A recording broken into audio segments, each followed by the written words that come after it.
Good evening. In the last lecture, we have moved out of Europe to deal with a long war that opposed the Byzantines to the Sasanian Empire. Today we will travel even further and look at regions we never mentioned so far. The lecture of today, as also the last one, is an excursus. We shall undertake some excursus from time to time. The reason for the one of today is that during the 7th century, the Mediterranean space changed forever, and that this change, which had important effects on Europe's history, came from very far away. If today the symbol of the crescent stands out on the flags of a dozen countries, this is because in the first half of the 7th century, out of the so-called Fertile Crescent burst a force that changed the world. With this geographic term, we indicate a territory in which the downwards pointing extremities of the imaginary crescent represent respectively the Nile Delta and Mesopotamia. The convex side of the crescent faces north. The war between the Byzantines and Persia had merely brushed against it, having raged especially in Syria and in the Anatolian Peninsula, i.e. modern Turkey. Beyond the concave side of the crescent, however, stretched vast territories that the war had spared. While hungry and rapacious armies had been running for decades through Syria, Anatolia, and Mesopotamia, commerce had been thriving in the region of Hijaz, the western part of the Arabian Peninsula. In Arabic, Hijaz means curtain or barrier because a chain of hills and mountains frames the western coast of Arabia for the entire length of the Red Sea from Sinai to the Indian Ocean. The north and the center of the Arabian Peninsula consist mainly of gravel and lava deserts, which could sustain only nomadic tribes of camel breeders. Only in a few oases, small communities of date palms farmers lived. To the east, the desert stretches to the banks of the Euphrates and to the flat coast of the Persian Gulf. In the lower half of the peninsula, south of the oasis, a forbidding, impassable sea of sand stretches almost to the southern coast of Arabia. By contrast, the southwest corner of the peninsula, corresponding approximately to Yemen, benefits to some extent from the monsoons of the Indian Oceans. It had developed an agriculture of terraced fields, producing cereals, legumes, and grapes. The ancient Romans used to call this region Arabia Felix, i.e. fertile Arabia, to distinguish it from the Arabia Petrea, rocky Arabia, further north. This coastal mountainous area also supplied incense and myrrh, products of great value in the ancient world. But, more importantly, the havens offered by the coast of Yemen allowed the landing of ships traveling from India and East Africa. The goods they carried continued their journey towards the Fertile Crescent by camel trains. With these animals, capable of eating thorns and of traveling for days without water, with heavy loads on their backs, the Bedouins, a word meaning nomads, lived in symbiosis. Some of them found in the caravan commerce a way to prosperity. First, by scouting and leading caravans, then by buying and selling themselves the goods transported. The most entrepreneurial among them gradually formed a mercantile oligarchy who dominated the most important city of Hijaz and of the whole peninsula, Mecca, located at the crossing of the caravan routes from Yemen to Palestine with those that went from the Red Sea to the Persian Gulf. Mecca had also become a religious center. The tribe of the Quraysh had promoted the creation of an area in which tribal hostilities had to cease. There, all sorts of sacred images were admitted, the ones beside the others, particularly within a building with the form of a large cube in Arabic Kaaba. In this construction, allegedly built by Abraham, the mythical ancestor of Arabs and Jews, divine images of many religions were enshrined. The creation of this sort of sacred enclosure had been a brilliant idea for the growth of a market in which people could do business without being limited by tribal conflicts. The city became the destination of pilgrimages from the whole peninsula. Everyone could perform his own rituals of worship around the Kaaba. Commerce and production thrived. The wealth of Mecca remained, of course, in the hands of few people. The vast majority of the Arab population was poor and seems ever at the fringes of history, nailed to a past of social immobility by its nomadic life and by tribal conflicts. Life conditions in the deserts of Arabia frequently provoke conflicts and raids against other tribes when scarcity was too great to endure.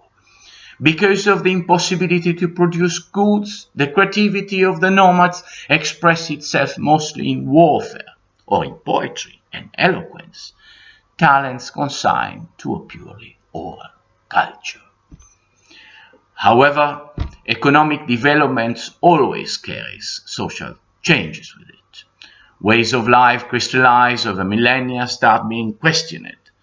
Newly formed wealth alters social equilibria. It creates new inequalities and sometimes a sense of injustice in parts of the population. In the 7th century, while the war between the Byzantines and the Persians raged, Mecca had become a cosmopolitan city with an intense economic life. Ancestral tribal bonds were becoming weaker. People formed other bonds, led by commercial interest. The traditional ethos, consisting of honor, physical courage, and solidarity, was losing ground in front of new values such as entrepreneurship, commercial skills, and individualism. This crisis of traditional values posed to some people questions about the right way to live their lives. Also, the spread of monotheistic religions had contributed to free people from tribal bonds. When each person responds to a single God who has, he alone, access to the secret of his heart, this person's obligations towards the community and towards the priestly hierarchy tend to weaken. Each individual becomes freer and more adaptable to a changing society. A similar phenomenon will occur 1,000 years later in Europe with the spread of Protestant ethics and the Industrial Revolution. In any case, the political relevance of the Arab people did not match the increased economic importance of the region. In the 6th century, the two superpowers of the time had established their respective spheres of influence in Arabia and exercised their controls by means of local allies, as superpowers always do. Each of them had its own client state, which physically separated the empires from the lawless nomads of the desert. The Eastern Roman Empire controlled the buffer states of the Sasanians, a few Arab tribes that had moved to the Levant something centuries before and had become Christians. They occupied approximately the area of the modern state of Jordan. The Sasanians instead controlled the Lakhmid kingdom, located immediately west of Mesopotamia. They were Nestorian Christians and enemies of the Hassanids. The center of the Arabian Peninsula had been left to the nomadic tribes who led a deprived life. occasionally employed as soldiers in the conflicts between the client states of the north. And also in the south of the peninsula, other allies of the two empires occasionally clashed. The Christian monarchs of the Horn of Africa were close to the Byzantines and conducted incursions across the Red Sea occasionally, whilst the Persian had supported some Arabian tribes converted to Judaism. By the year 570, however, Yemen and the southern coast of Arabia had fallen under the control of Persia. This was probably also the year in which Muhammad was born, the man who became the catalyst of the transformation of the Arab society. Muhammad was probably born in Mecca. He belonged to the large tribe of the Quraysh, which controlled the commerce in the city and along the caravan routes. He had, however, the misfortune to lose both his parents when he was still a small child. Raised by an uncle who had a large family, he knew poverty and immense disadvantage affecting an orphan in a tribal society where everything depends on family relationships. On the other hand, the lack of parents accustomed Muhammad to deal with different people and to develop negotiation and arbitration skills that were essential for a leadership role in the Arab society. An intelligent and thoughtful man, although not a learned one, Muhammad, as an orphan, had never been a member of the elite that dominated Mecca. His condition helped him to observe critically the Arab society of his time and to reflect on its flaws and injustices. His profession of merchant led him to travel, to meet people from other cultures, and to get in contact with the monotheistic religions. He saw their superiority to the local cults of Arabia, which looked anachronistic outside of the specific tribes where they had grown. By the way, also in Mecca there were followers of Christianism and Judaism. They debated about the sacred text, the prophets, the saints, and other religious issues. A passage of the Quran mentions that someone criticized Muhammad's habit to spend time with people who spoke other languages, as well as his interest for old stories, an interest not shared by the Meccan elite formed by merchants without inclination for ethical and religious questions. Also, his personal story induced Muhammad to seek answers about his life, thanks to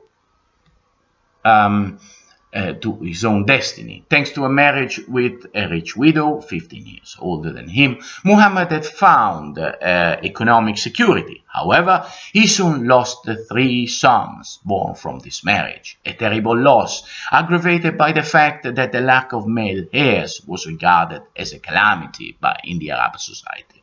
Muhammad knew the inquietude of the man who is aware of his great talents, but whose life risks to dry up among narrow-minded people, competing among themselves in cynicism and worldly wisdom alone. Looking condescendingly upon Muhammad's intuitions and aspirations.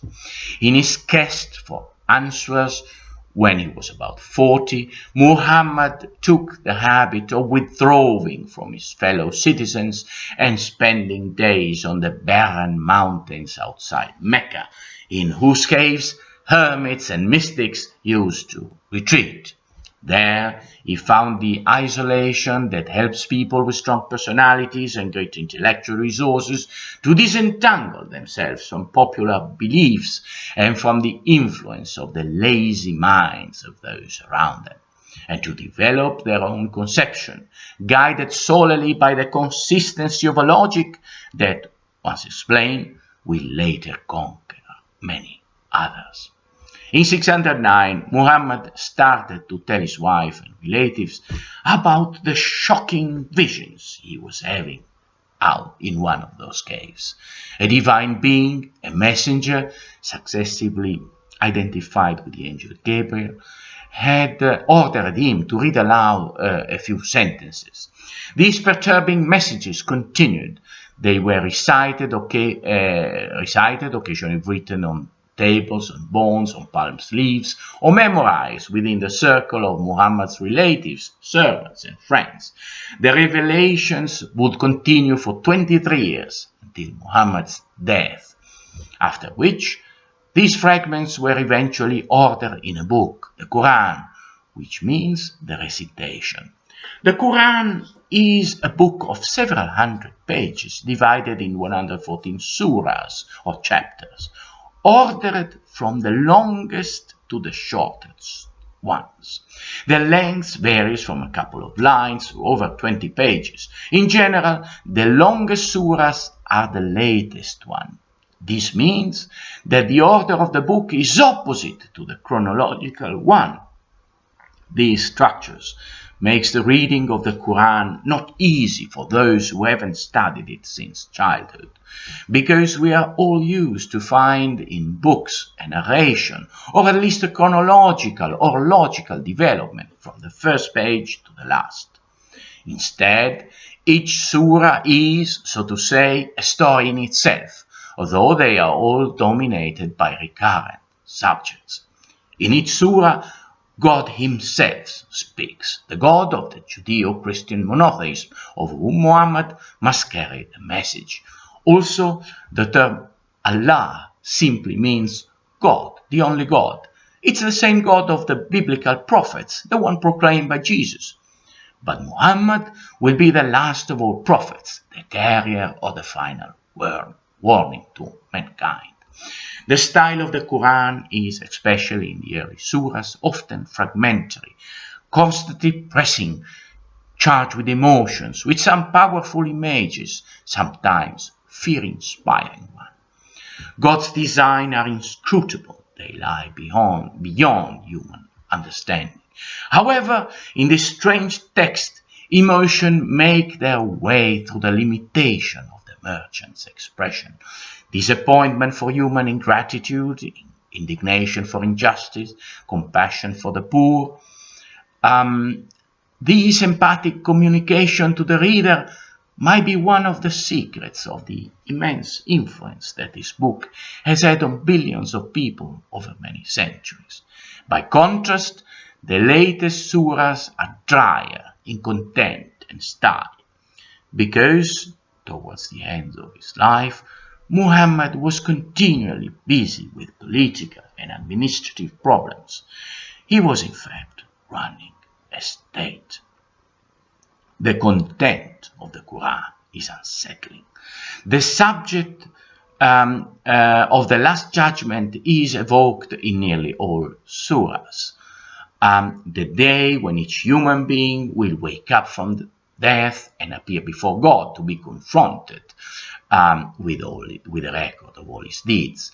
Nothing will remain hidden on that fateful day. No one will intercede for us, and our destiny will be sealed for eternity. Only the way we have lived will count on the judgment day. From his acceptance of the Last Judgment, which he had taken from the Judeo-Christian monotheism, Muhammad drew all the consequences that others did not dare to envisage. If our fate is going to be decided for eternity on the judgment day, what is the utility of the bonds imposed by the tribal society, even if they can ensure power and impunity in this life? What is the purpose of wealth, even if it can buy things and people on earth? What is the purpose of the malice by which we take advantage of others, and of prevarication by which we intimidate them? All human bonds and wealth will vanish before everyone's destiny will be decided. There won't be friends nor relatives beside us then to influence God's judgment. Those who had deluded themselves with wrong expectation will be left alone with the weight of their past action and will have to respond for them. In order to prepare for this terrible day, only one course of action makes sense: submission to God. Any different conduct would be madness, reckless self-deceit. And what does this submission actually mean? In practice, relatively few things within everyone's reach.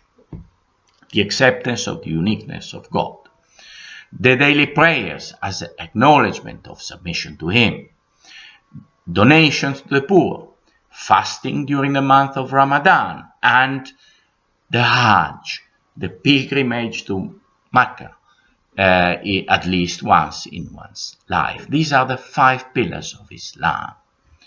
Besides the themes of the Last Judgment and the unicity of God, the other leitmotif of the Quran is social justice, solidarity with the poor and the defenseless. The word orphan appears frequently in the Quran as epitome of the human being helpless against the malice and the violence of man. In defense of the orphan, the widow, the poor, God Himself stands up. He will hold us accountable for the way we treated them. In Islam, donations to the poor are set in a minimum amount yearly in proportion of each one's wealth. They will become a legal obligation for every Muslim. As said, the message of Muhammad fell within the frame of the Judeo-Christian monotheism, since long present in Arabia. It looked like a version of it for the Arab people more than a new religion.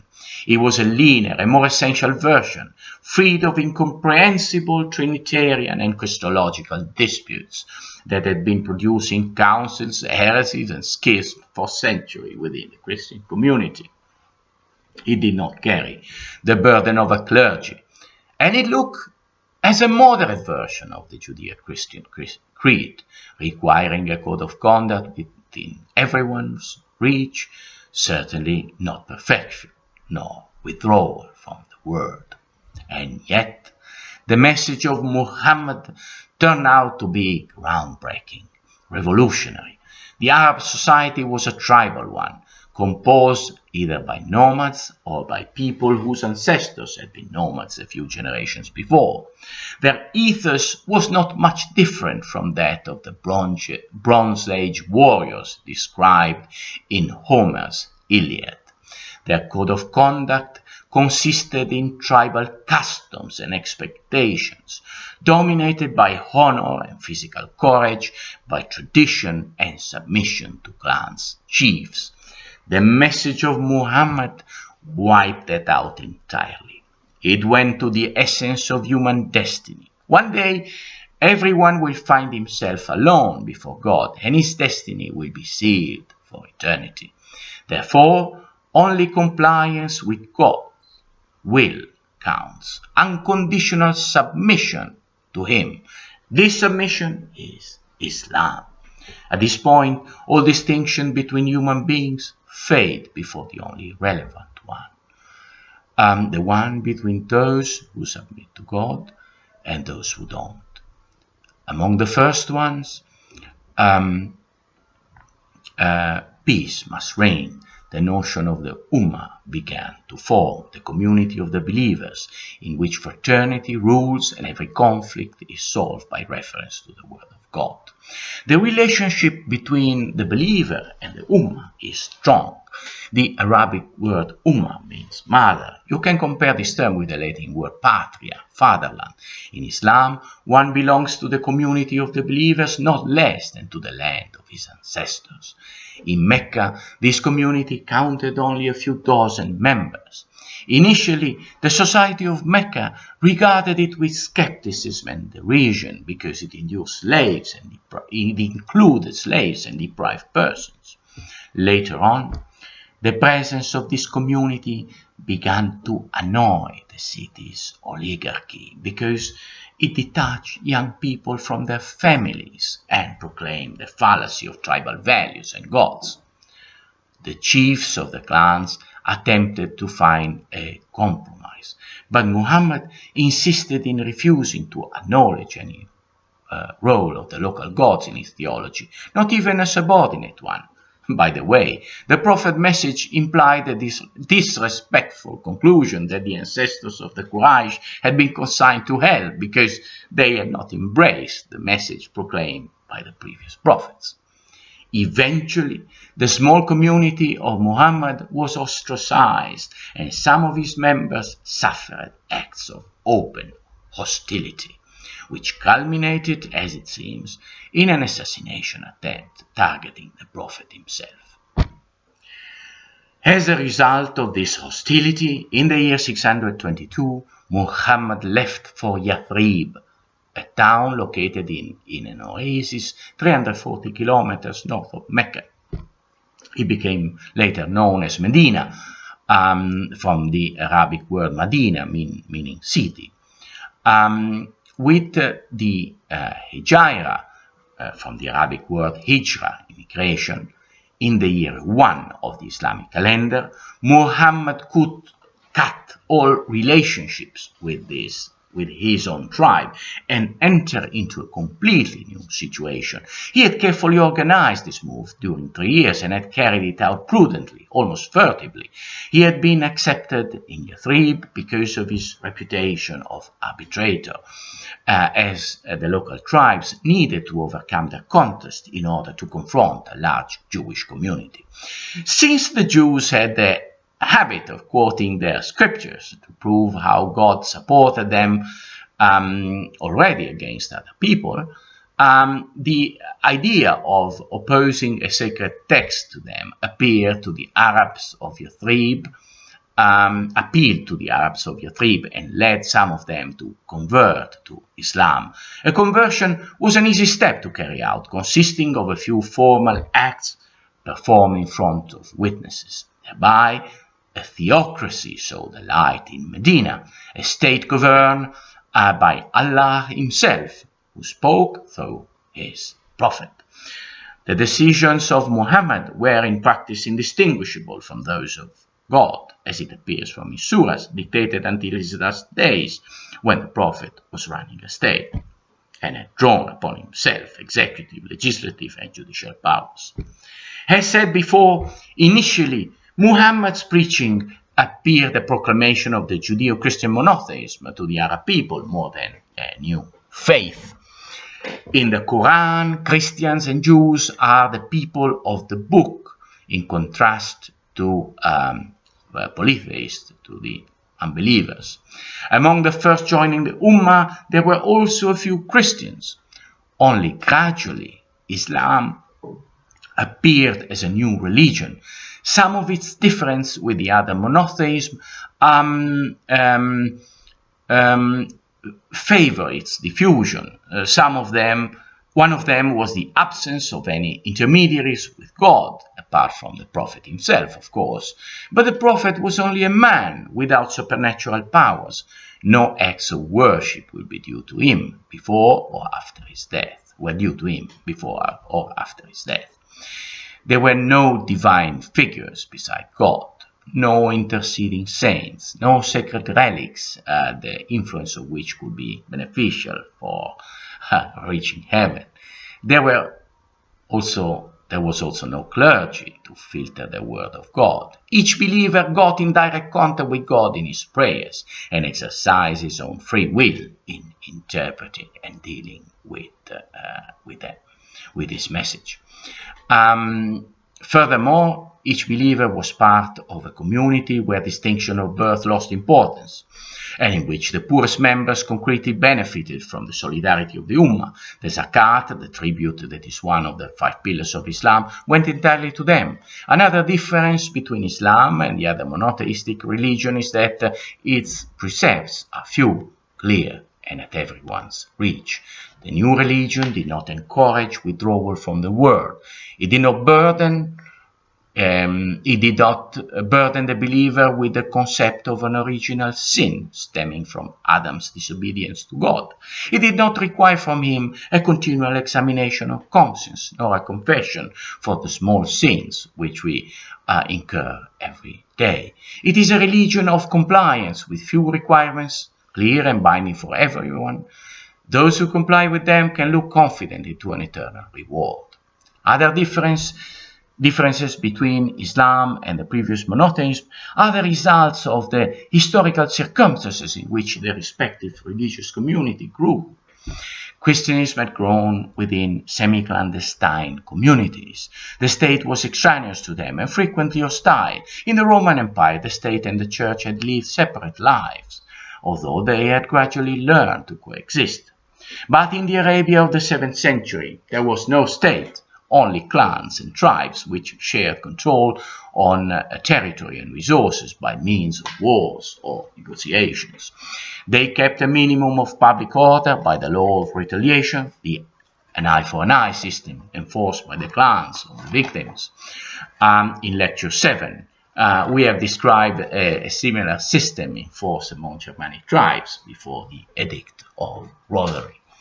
Therefore, in Medina, the followers of Muhammad did not have to confront a state. They could themselves become a state in which the exercise of power drew from religion its legitimation. Even today, for many Muslims, the authority of the state must always be respected, even if the state were run by a despot, unless it deviated from the Quran, of course. Anyway, in Muhammad, the natural talents of a religious leader coexisted with those of a statesman.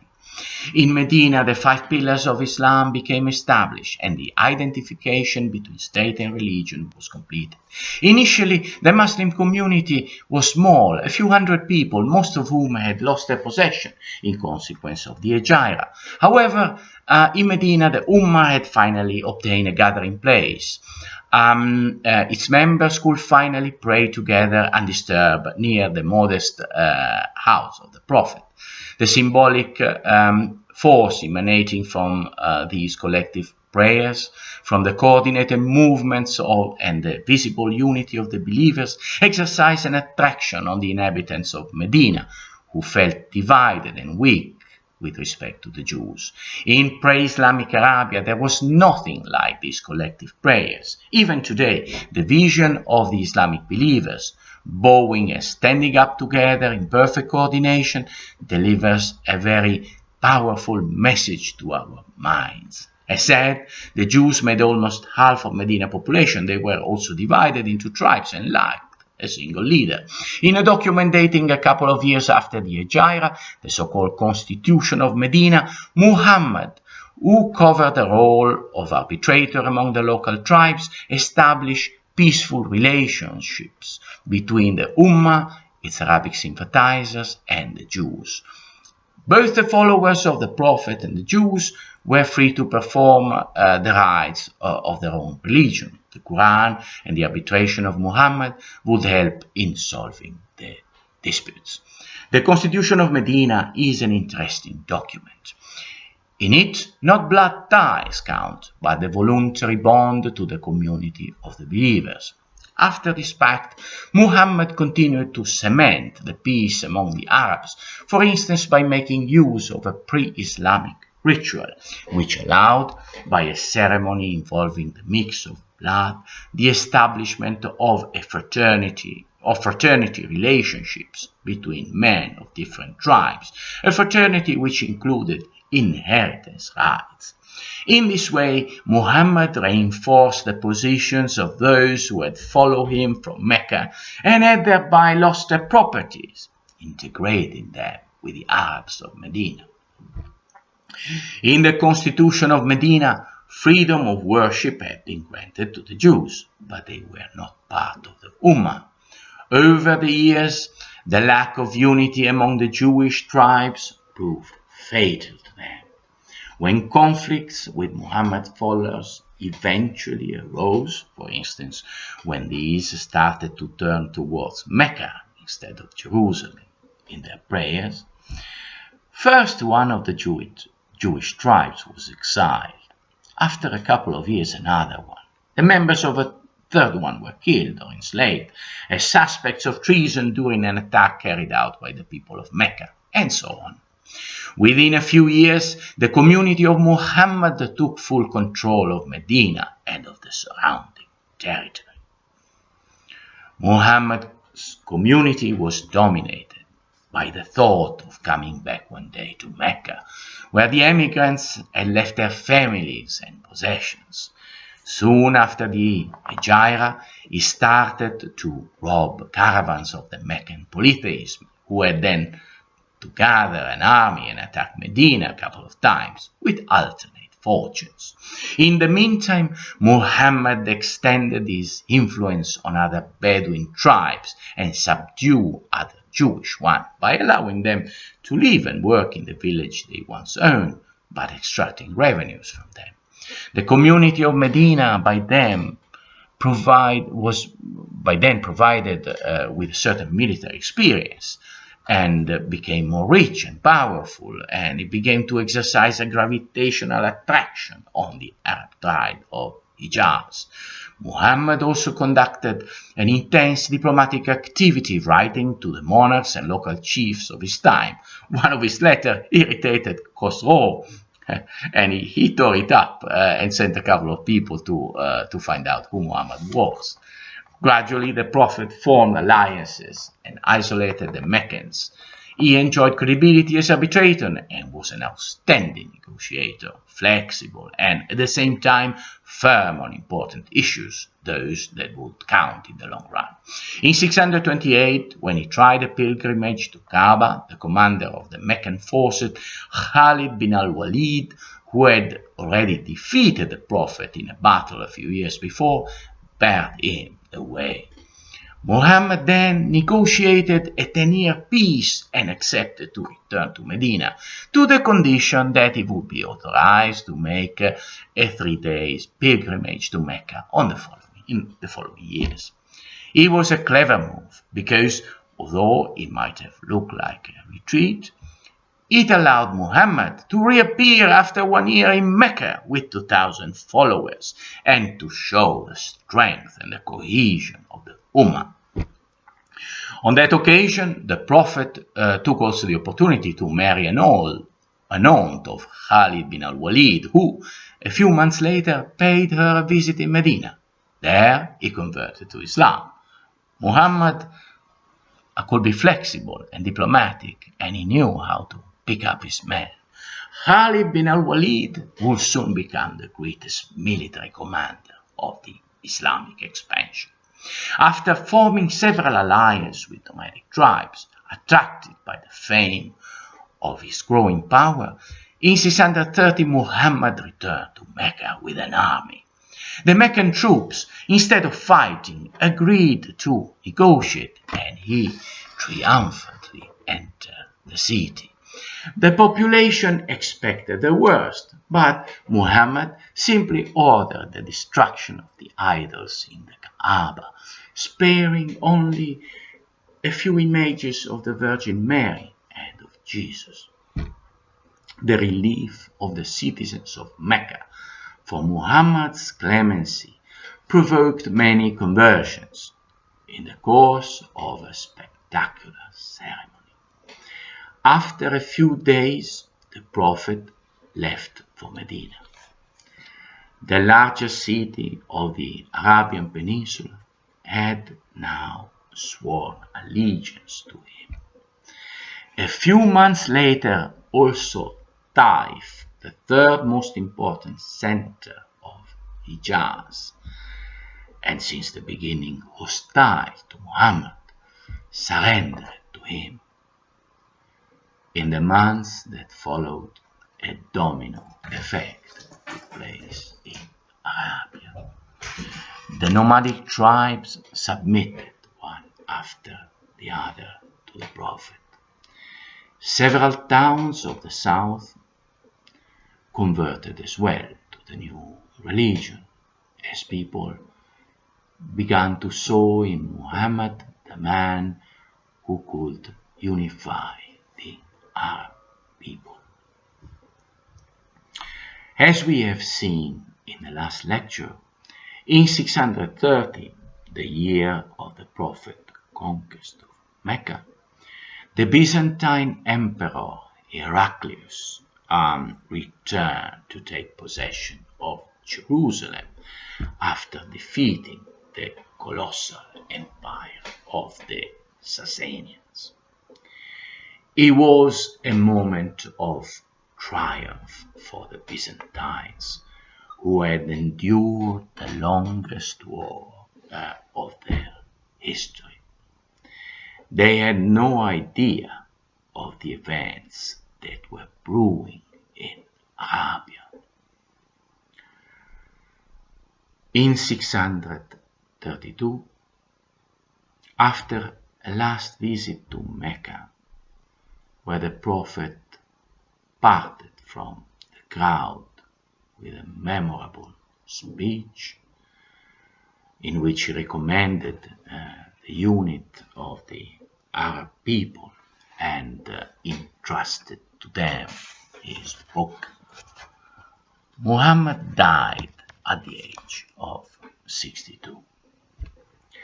The man who had been initially looked down upon as a visionary by his own tribe had managed to bring the Arab people into what was, at that time, the modern world.